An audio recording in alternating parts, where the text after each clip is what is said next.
empezamos una nueva serie basada en la vestimenta que el Hijo de Dios tiene que tener generalmente.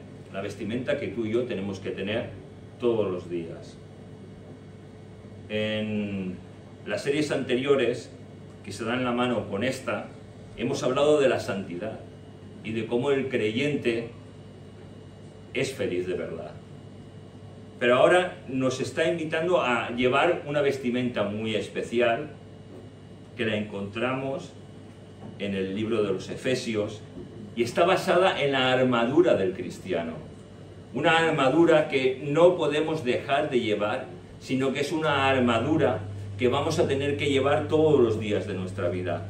Pero para poder entender esto, hoy vamos simplemente a introducir el tema. Para poder entender esto vamos a leer dos versículos. Uno de Efesios, capítulo 6, 12, donde nos habla del por qué la armadura, y otro de Segunda de Corintios, capítulo 10, versículos del 3 al 5, donde nos dice la importancia de la militancia de los hijos de Dios y de las armas que nosotros podemos tener para defendernos de los ataques del enemigo. Vamos a leer el primero, Efesios, capítulo 6, versículo 12, ¿vale? Efesios, capítulo 6, versículos 12, dice: porque no tenemos lucha contra sangre y carne, sino contra principados, contra potestades, contra los gobernadores de las tinieblas de este siglo, contra huestes espirituales de maldad en las regiones celestes. Ahí vemos unos enemigos muy importantes. ¿Y cuál es nuestra lucha? En 2 de Corintios 10, versículos del 3 al 5, repito, 2 de Corintios 10, capítulos del 3 al 5, nos dice: porque aunque andamos en la carne, no militamos según la carne, porque las armas de nuestra milicia no son carnales, sino poderosas en Dios para la destrucción de fortalezas, derribando argumentos y toda altivez que se levanta contra el conocimiento de Dios, y llevando cautivo todo pensamiento a la obediencia a Cristo. Amén. Amén. Y la verdad es que últimamente es que estos versículos salen constantemente, ¿no? Salen constantemente porque muchas veces nos preguntamos, bueno, los hijos de Dios, ¿por qué tenemos problemas? ¿Aquí hay algún hijo de Dios que no tenga problemas? Sí, levanta la mano. No, todos tenemos problemas, ¿verdad? ¿Y no te has preguntado muchas veces por qué tenemos problemas? Una respuesta es obvia, porque la vida misma en la cual vivimos en un mundo caído, nos trae problemas. Pero muchas otras cosas es que tenemos problemas porque militamos según la carne. No militamos según el Espíritu. Porque militar según el Espíritu, como aquí nos está diciendo en 2 Corintios 10:35, hace que las armas que están a nuestro alcance sean poderosas para intentar parar cualquier problema, cualquier ataque del enemigo. Porque muchas veces los problemas los está utilizando el enemigo para que nuestra fe empiece a cojear y para que nuestra fe empiece a mirar no a Dios, sino a mirar a las circunstancias, y por medio de las circunstancias las cuales veo, muchas veces yo me hundo. Lo que Pablo nos está diciendo aquí claramente es que estamos involucrados en una guerra espiritual. Y muchas veces lo hemos dicho desde este púlpito y lo seguiremos diciendo, que el creyente está en una guerra. Pero ¿sabes una cosa? Si habéis visto las últimas noticias de los ataques que han habido, de los palestinos que han empezado a atacar a Israel, que han entrado han hecho verdaderas masacres. Israel no se esperaba un ataque así. Estaba conviviendo en paz junto a sus enemigos. Y nosotros muchas veces estamos así, viviendo en paz, colindando en la frontera, enfrente de nuestros enemigos. Y claro, como estamos en el Señor, como venimos los domingos a la iglesia, como venimos el jueves a la iglesia, como diezmamos, como ofrendamos, como leemos muchas veces la palabra de Dios en nuestras casas, Estamos tranquilos pensando que el enemigo no nos va a atacar. Pero el enemigo, cuando menos nos lo esperemos, nos va a atacar. ¿Y qué es lo que quiere hacer? Bueno, pues lo que todo enemigo quiere hacer contra su adversario, acabar con él. Acabar con él. Mira, en esta guerra que tú y yo profesamos, solo hay dos bandos. Solo hay dos. Y no se puede ser neutral. No se puede ser neutral. O estás luchando con Jesús, o estás luchando contra Jesús. Y si estás luchando con Jesús, estás en las filas de Dios, eres un hijo de Dios, tienes que estar dispuesto a pelear la buena batalla, como Pablo nos dice. Qué palabras tan increíbles, ¿verdad? Las de Pablo. He peleado la buena batalla, ¿no? Ojalá tú y yo un día podamos decir delante, o cuando estemos muriéndonos, he peleado la buena batalla. Solo me espera mi Jesús, ¿verdad? Qué maravilla poder decir eso. Pero muchas veces, ¿qué es lo que el enemigo quiere hacer? Conquistarnos, neutralizarnos, hacernos prisioneros, porque es que el enemigo que tenemos está en plena lucha. Mira, en esta guerra, es una guerra de información y del dominio de la información. El dominio de la información en una guerra es vital. Si el enemigo manipula la información, es decir, cuando estoy diciendo manipula, estoy diciendo mentir.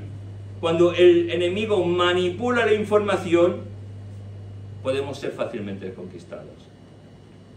Es decir, el enemigo siempre que nos va a atacar, nos va a decir medias verdades para que tú y yo las creamos y nos creamos débiles. En la guerra civil, cuando empezaron a conquistar partes del sur de España, empezaron muchas veces a emitir noticias falsas en la radio y a emitir comunicados, y hizo que la gente se lo creyera y no ofreciera resistencia. Es la manipulación de la información, y el enemigo sabe muy bien esto,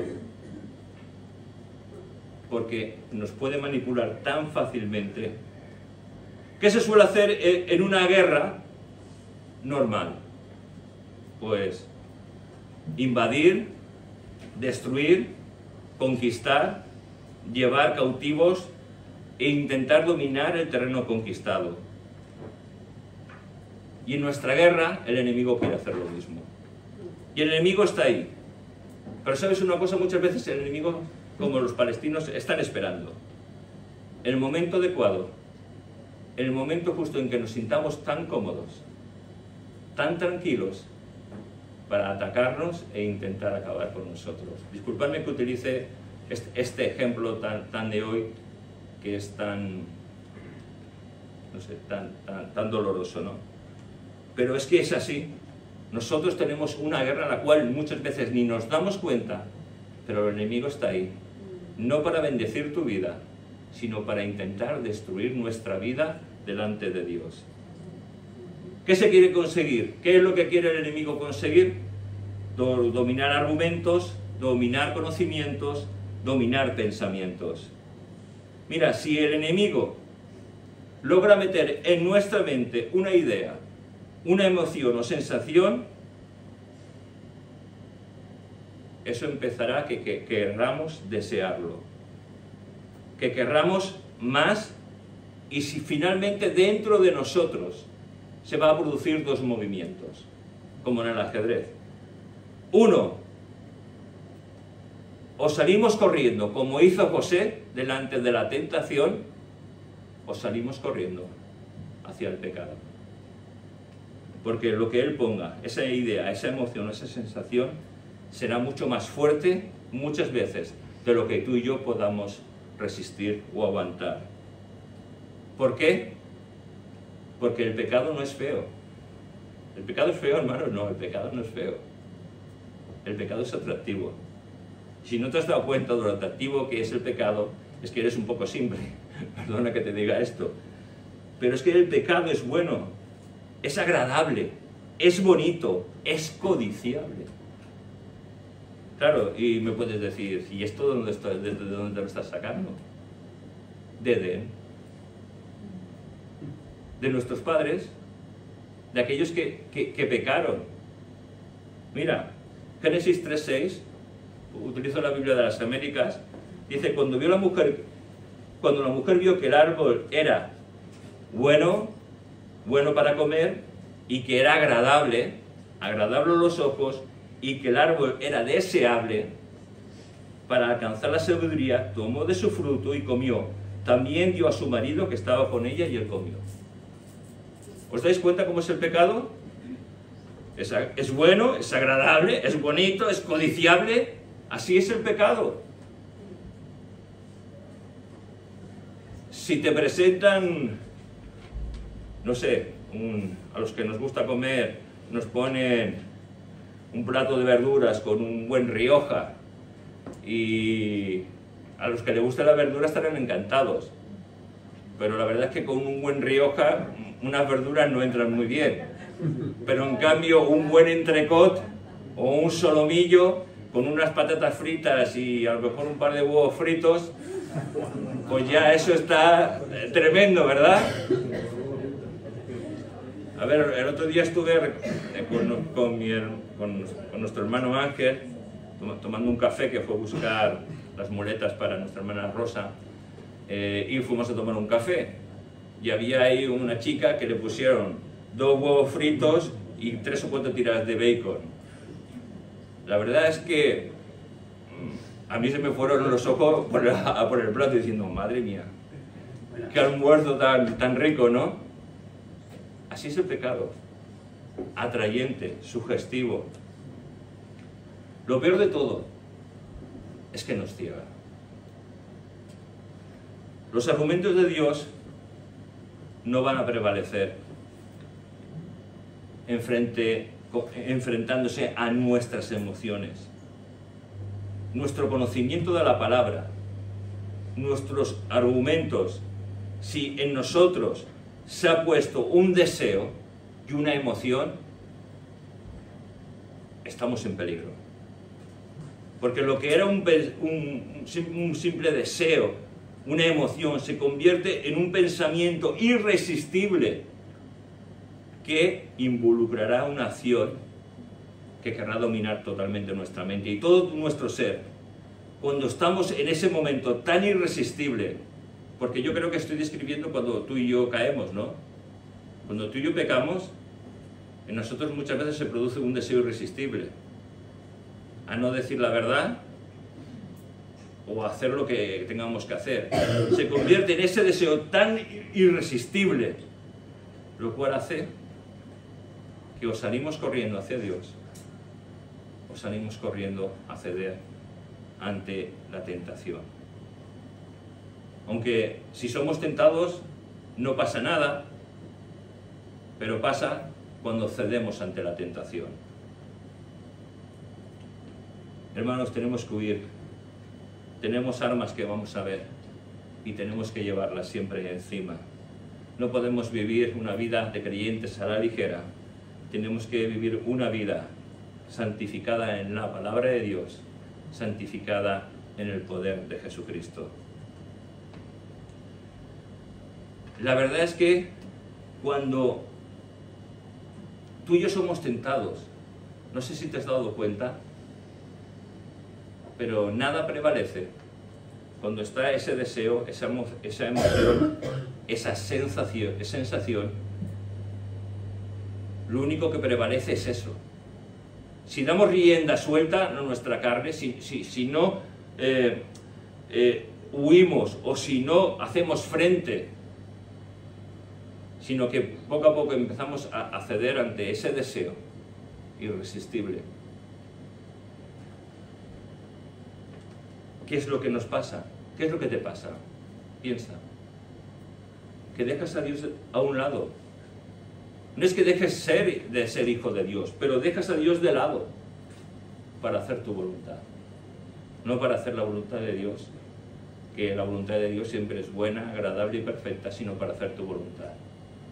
No vas a pensar en si tienes una mujer, en si tienes un marido, en si tienes hijos, en si estás fallando a quien tengas que fallar, si vas a herir a un hermano o a una hermana. No vas a pensar en nadie más que en ti mismo. Porque así es el pecado.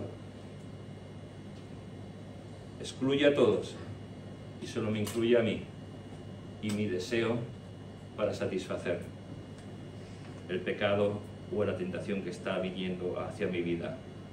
Dejamos a un lado a Dios y dejamos a un lado todo para satisfacernos a nosotros mismos. No importa el daño que hagamos, solo nos importamos a nosotros mismos. Esa es la consecuencia de ceder ante el pecado.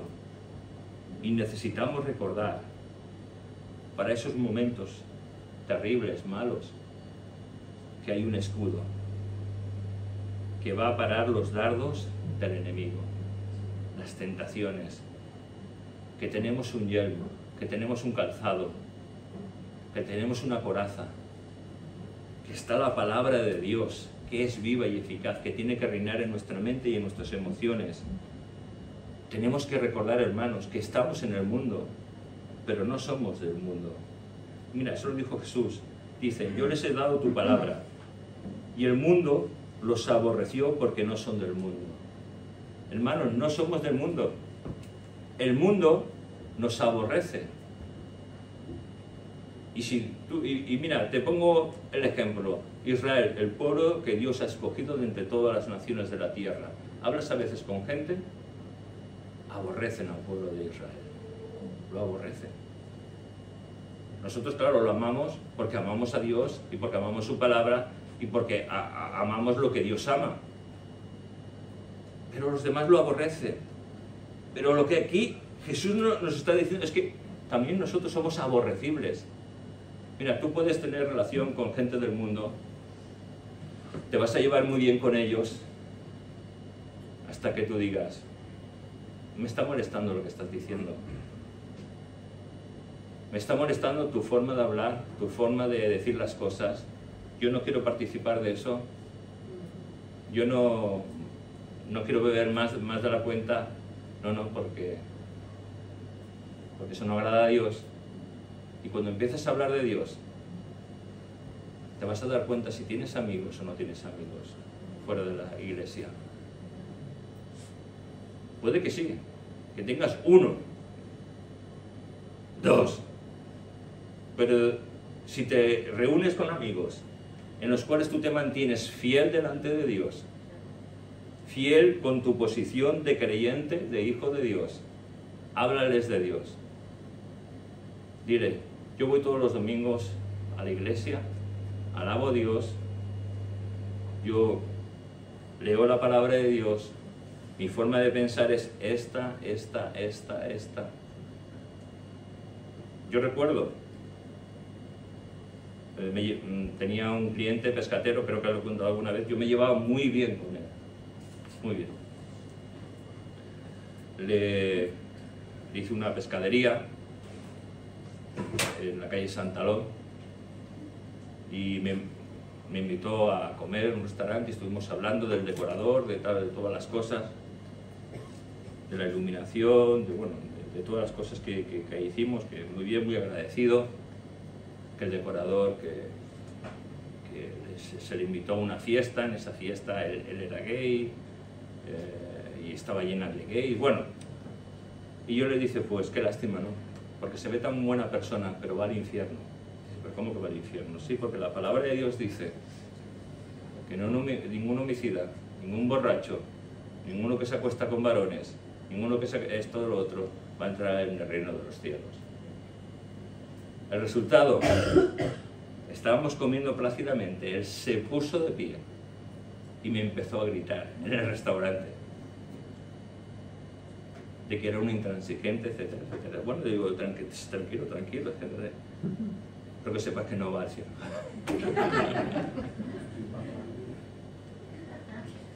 Eso es. A no ser que se arrepienta,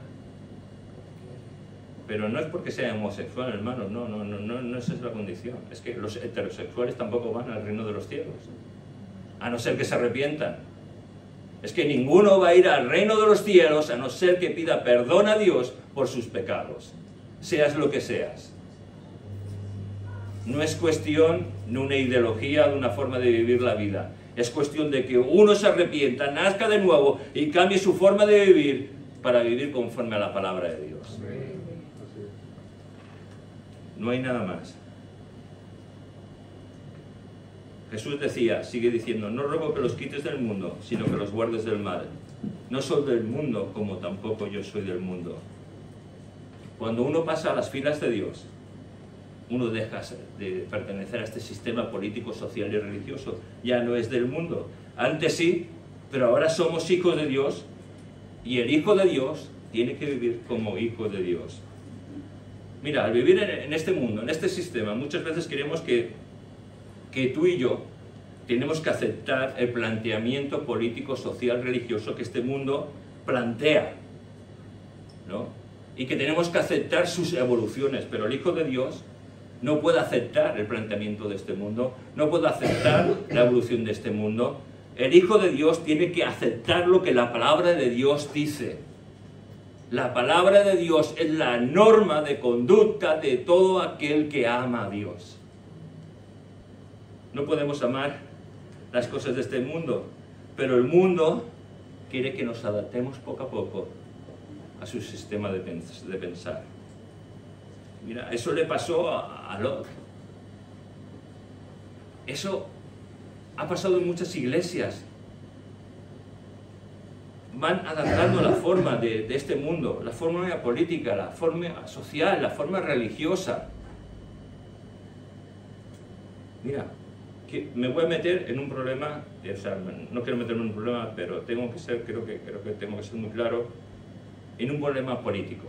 A lo mejor es un problema político para ti, para mí no lo es. Cuando aquí se estaba planteando la independencia, de si Cataluña pasara a ser independiente o no, yo creo que cada uno puede pensar lo que quiera. Es libre. Pero no por eso una iglesia se tiene que dividir, por un planteamiento político. Si una iglesia o tú y yo nos enemistamos simplemente por un planteamiento político, estamos fuera de la palabra de Dios. Porque la palabra de Dios va por encima de un planteamiento político. Tú puedes ser independentista, el otro puede ser no independentista, el otro puede amar a su patria, el otro puede no amar a su patria, haz lo que quieras. Por encima de todo está el amor a la palabra de Dios. Por encima de todo está lo que dice la palabra de Dios, que os conocerán. ¿Por qué? ¿Por vuestro sistema o ideas políticas? No. ¿Por qué os conocerán? Porque os amáis unos a otros como yo os he amado. El amor es el distintivo de todo aquel que es un hijo de Dios.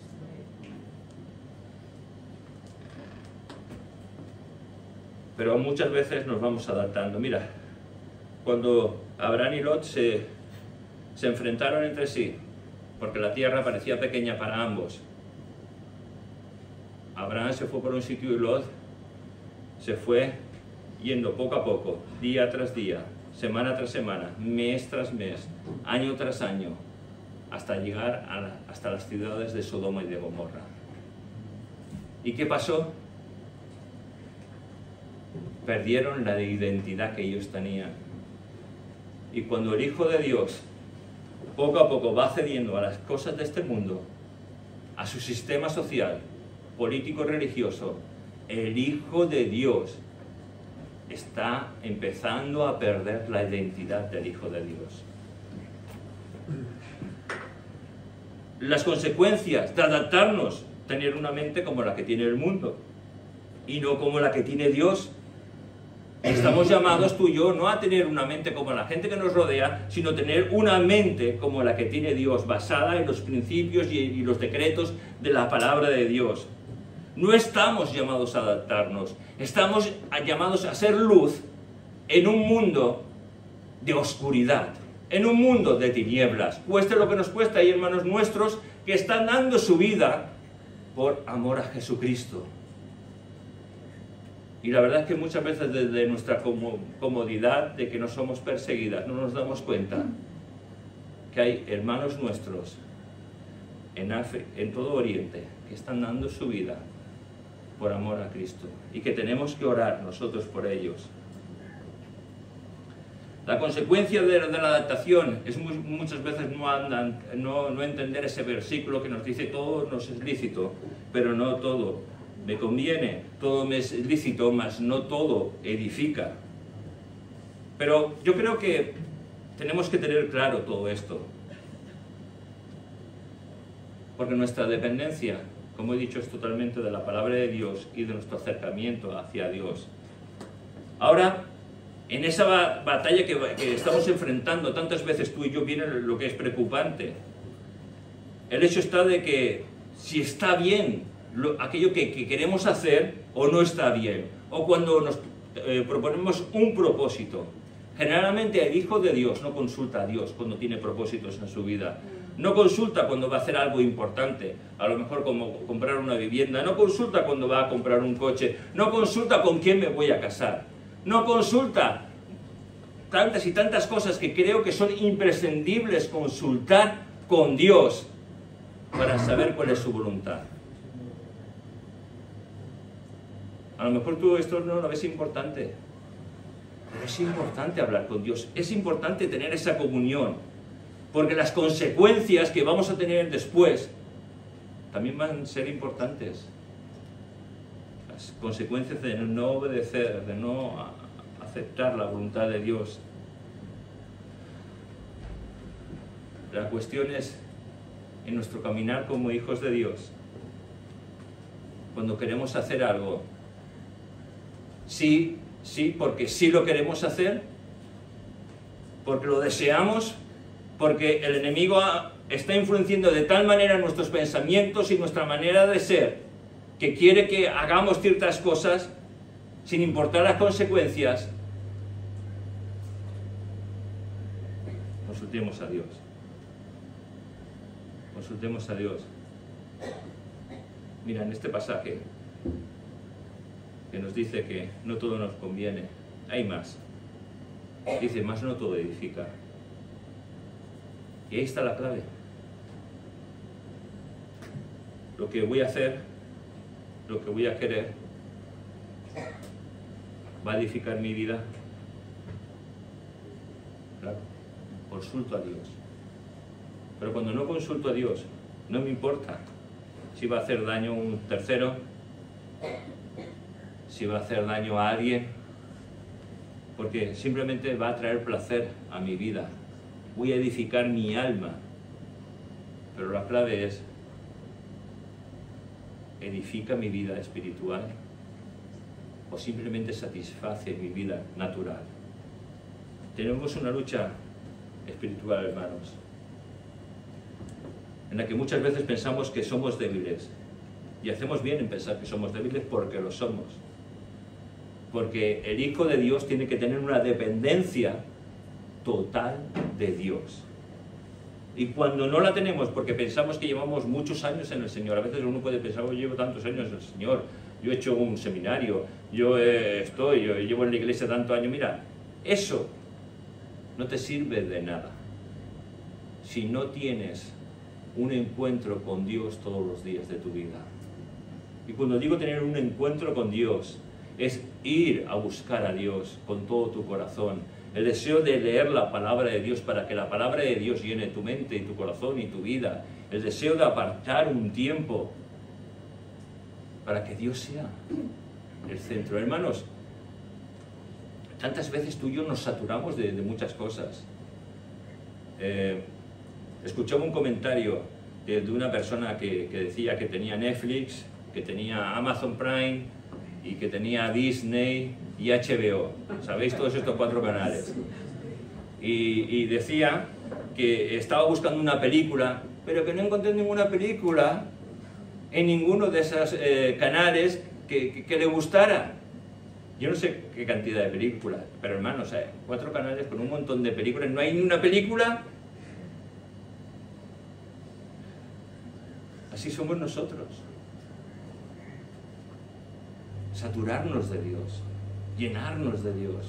¿O piensas que en la palabra de Dios no hay solución para tu problema? No hay solución para... Yo he escuchado muchas veces, no es que la palabra de Dios, como se escribió en ese tiempo, hace 2000 años, en el tiempo de los apóstoles, en el tiempo de los romanos, en ese tiempo, no puede tener una aplicación práctica para los problemas de hoy.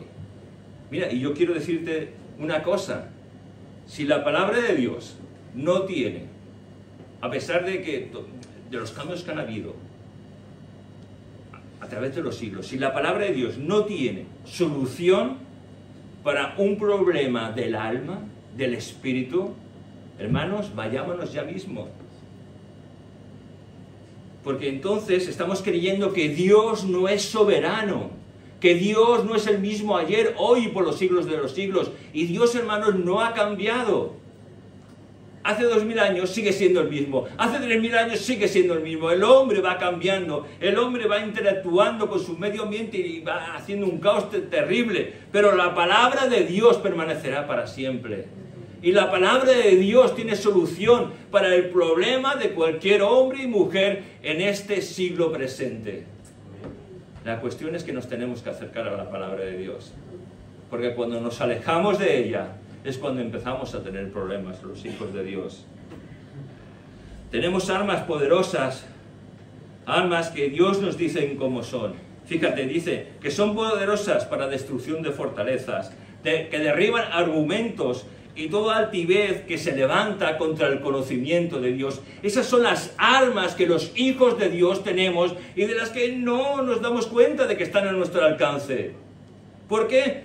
Porque las desconocemos. ¿Por qué? Porque no leemos la palabra de Dios. Porque simplemente muchas veces escuchamos lo que se dice desde un púlpito, pero no llevamos a práctica lo que se dice desde un púlpito. Leemos la palabra de Dios y no la queremos vivir en nuestras vidas porque pensamos que, bueno, que ya está bien con leerla. No, hay que leer la palabra de Dios, hay que vivirla y hay que experimentarla cada día de nuestra vida. Porque si no estamos perdidos. Fíjate, dice, para la destrucción de fortalezas. ¿Qué es una fortaleza? Mira lo que dice. Es un espacio o lugar fortificado que está acondicionado para soportar ataques o invasiones. ¿Qué es lo que hace el enemigo? Muchas veces en nuestra mente, una fortaleza. Pone un deseo al cual nosotros muchas veces no lo echamos fuera, sino que lo dejamos habitar en nuestra mente, que hace ese deseo, se convierte en una fortaleza espiritual. ¿Qué es lo que hace ese deseo? Inculcarnos y decirnos cosas que van contra el señorío y el poder de Cristo. ¿Qué es lo que hace esos pensamientos dentro de nuestra cabeza? Hacernos daño. Pero cuando nuestra mente está rendida a Cristo, está rendida al Espíritu Santo, toda fortaleza que el enemigo pueda tener en nuestra mente es echada fuera por el poder de su Espíritu Santo. Hermanos, y solo esas fortalezas pueden ser derribadas por el poder de Dios, por el conocimiento de la palabra de Dios, que ese conocimiento sea un conocimiento vivo y experimental en nuestra mente. Solo así esas fortalezas pueden ser derribadas en el nombre de Jesús. Mira, muchas veces somos oidores, muchas veces tenemos conocimiento, pero no soy hacedor ni de ese conocimiento que tengo en mi vida. No lo quiero experimentar. Hijos de Dios, tenemos que experimentar y vivir la palabra de Dios para que toda fortaleza sea derribada. ¿Qué es un argumento? Mira, un argumento es lo que utilizó Satanás en Edén. Es un razonamiento que se emplea para demostrar o probar aquello que se dice o afirma, o para convencer de algo que aseveramos o negamos. El argumento busca persuadir sobre la veracidad de lo que decimos. ¿Es lo que utilizó Satanás? Eva dijo, no, Dios dijo esto. Satanás empleó su argumento. Lo hizo en Edén, lo hizo con Jesús cuando fue tentado. El mismo Satanás utiliza la palabra de Dios a su antojo, a su manera. ¿Sabes? Los demonios, dice la palabra de Dios, creen y tiemblan. Y está bien que crean y tiemblan, porque sabes el fin que les esperan. Pero los hijos de Dios, creemos en Dios, pero tenemos que ser hacedores de su palabra. Porque si no, somos lo mismo. Disculpadme. ¿Quién no cree en Dios? Hay gente que cree en Dios a su manera. Pero los hijos de Dios tenemos que creer en Dios y ser hacedores de la palabra de Dios. Los argumentos del diablo, de nuestra carne, del mundo, es una invitación constante a que comamos de aquello que está prohibido por Dios, sin importar las consecuencias.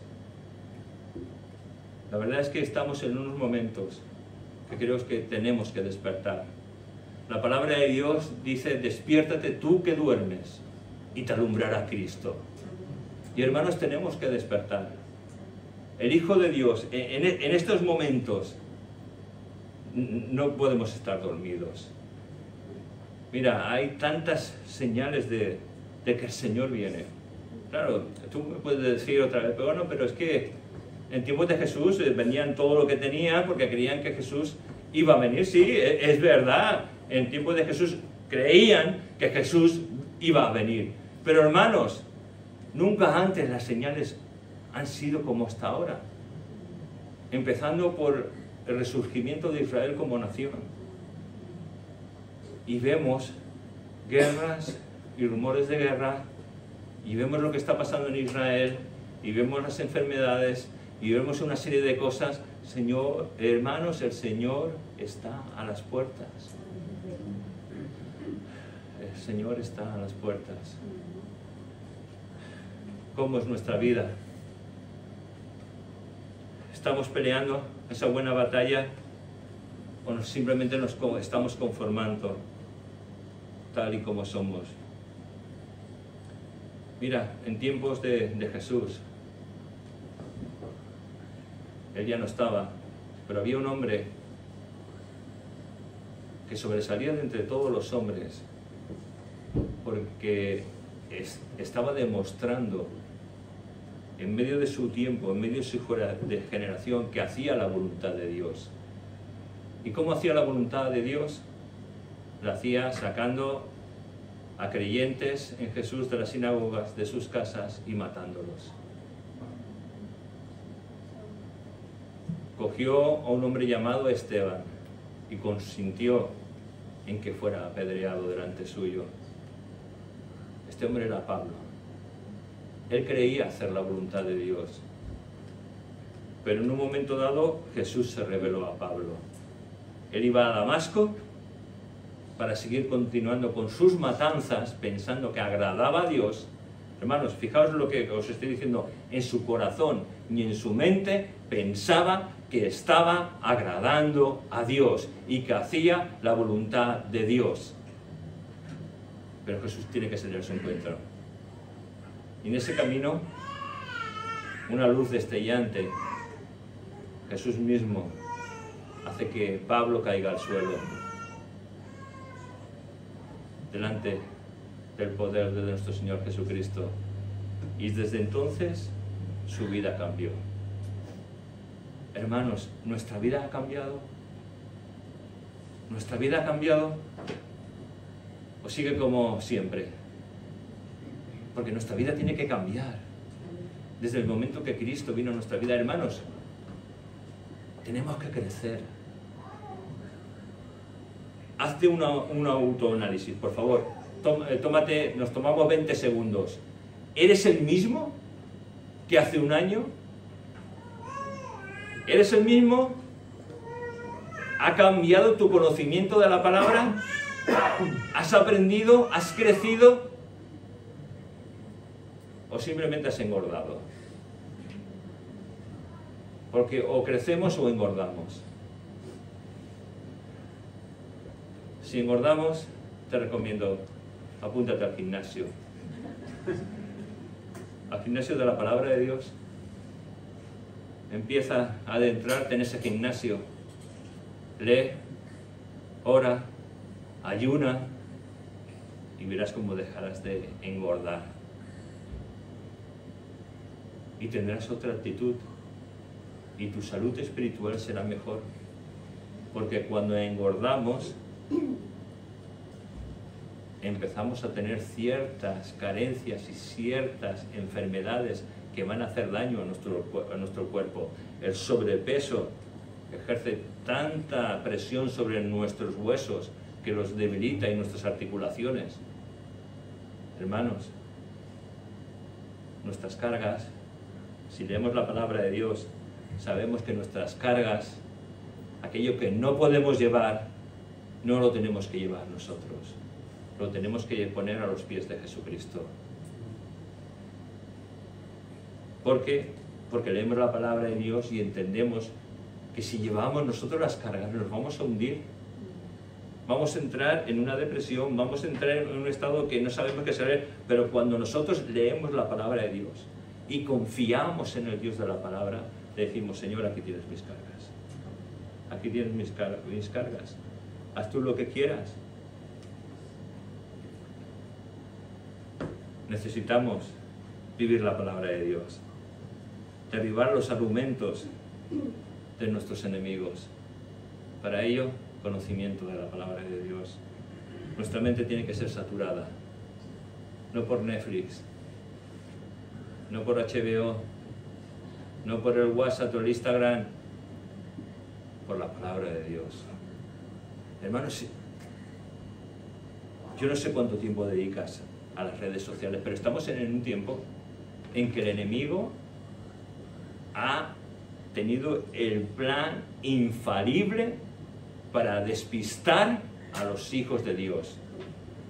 Años atrás, cuando yo era un joven, se decía que la televisión era el cajón del diablo, que en muchas casas no había televisor porque era una ventana, un templo abierto hacia el mal.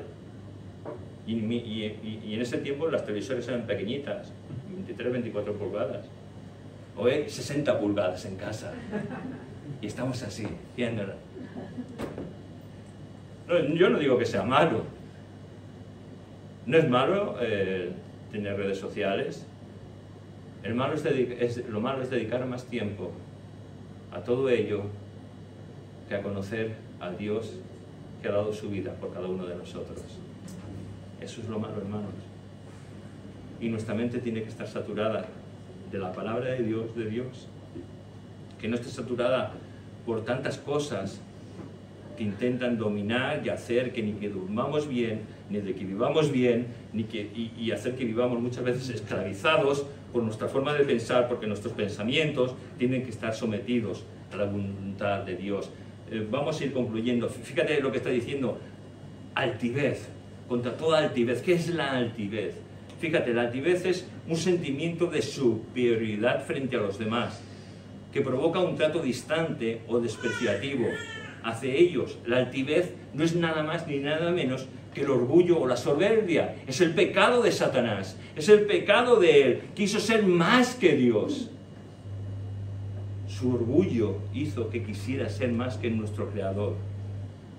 Y hermanos, el orgullo no nos deja ver a Dios. Yo no sé si tú eres orgulloso. Mira, ¿sabes cómo se ve el orgullo? Cuando hay un enfrentamiento entre dos hermanos de la iglesia. Cuando hay un enfrentamiento entre dos hermanos de la iglesia, sean hombres, sean mujeres, o sea mixto, y no se quiere llegar a un acuerdo, y no hay ninguno de los dos que ceda por el bien del Señor, eso es orgullo.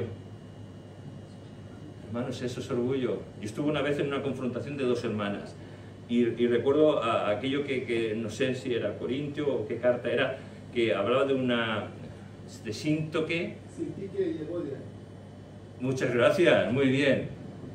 Y dos hermanas en las cuales hubo un problema en la congregación tan grande que por culpa de ellas la congregación estaba dividida. Y Pablo tiene que salir a su encuentro para decirle: por favor, Síntoque y Evodia, arreglaos. Pensar en lo que Dios ha hecho por vosotras, ir a más de las cosas a las cuales os está enfrentando, ir hacia el amor de Dios. Fijaos, ahí se demuestra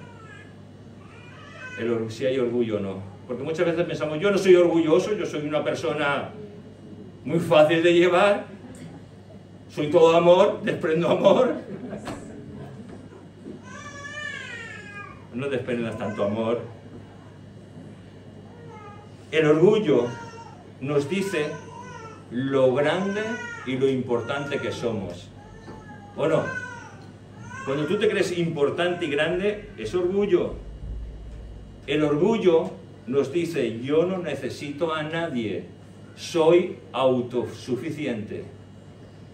Y hermanos, nos necesitamos unos a otros. No somos autosuficientes, necesitamos dependencia total de Dios. Y necesitamos dependencia los unos de los otros para orar, para interceder, para clamar delante del trono de Dios los unos por los otros. Mira, el orgullo nos dice, yo tengo una posición en la iglesia y se me debe respeto absoluto. ¿A que sí? Yo tengo mi posición, me tenéis que respetar. Pero eso es orgullo. El respeto es algo que se gana, ¿verdad? No es algo que se imponga. Cuando se impone, es orgullo. El orgullo margina a todo el mundo, menos a mí mismo y menos a mis amigos. A veces en las iglesias se suelen dar grupitos. Cuando hay un grupito en una iglesia, hermanos, esto se tiene que romper. Los grupitos no existen. Existe la iglesia de Cristo. Porque los grupitos son exclusivistas y separatistas. Cuando hay un grupito en la iglesia, si formas parte de un grupito, no sé si aquí hay grupitos, si formas parte de un grupito, quiero decirte que estás perteneciendo al grupo de Satanás. Así de claro. Porque Satanás lo único que quiere es destruir y separar y dividir. Pero en cambio, la iglesia ayuda, levanta, llora con los que tienen que llorar y se gozan con los que tienen que gozarse. Esa es la iglesia. El orgullo me da a mí la gloria y la honra de todo lo que hago y jamás se la da a Dios. ¿Te ha pasado? Espero que no. Porque la gloria siempre es para Dios. Siempre es para Dios. Todo esto se levanta contra el señorío de Jesús. Por eso la palabra de Dios nos invita a que llevemos una armadura. Efesios capítulo 6, versículos del 10 al 18. Y esa armadura nos ayuda para protegernos de los ataques del enemigo que quieren tomar posesión, atacar nuestra mente y nuestra vida para debilitar la iglesia de Jesucristo. Pero nuestras armas destruyen toda altivez, todo argumento, todo dardo del enemigo, porque nuestra vida se posiciona en Cristo. Y mis pensamientos, cuando son llevados a Cristo y sometidos, y cuando me pongo la armadura del cristiano, puedo resistir cualquier ataque del enemigo. Aunque muchas veces tú y yo no tengamos fuerzas, hermanos, y aunque muchas veces pensemos que no podemos, Él sí puede. Jesús sí puede, Él es fuerte, Él es poderoso. Y aunque tú y yo sabemos que no podemos, Jesús sí puede. Si tenemos alguna cosa, alguna carga, algún impedimento, si no sabemos vestirnos con esa armadura, aprenderemos a vestirnos con esa armadura, aprenderemos los principios de cómo empezar a vestirnos, de cómo llevar ese traje en las sucesivas predicaciones que tengamos, y vamos a acabar viniendo a los pies de Jesús. Vamos a acabar pidiéndole al Señor que nos ayude a que nuestro pensamiento y nuestra vida esté cautiva a sus pies, a que podamos fortalecernos en el poder de su fuerza, en el poder de Jesús, a que podamos vestir esa armadura desde los pies hasta la cabeza. Vamos a orar. Señor, gracias por tu palabra. Y te queremos pedir que tú nos ayudes, Señor. Hay tantas cosas, Señor, de las cuales hemos hablado, hemos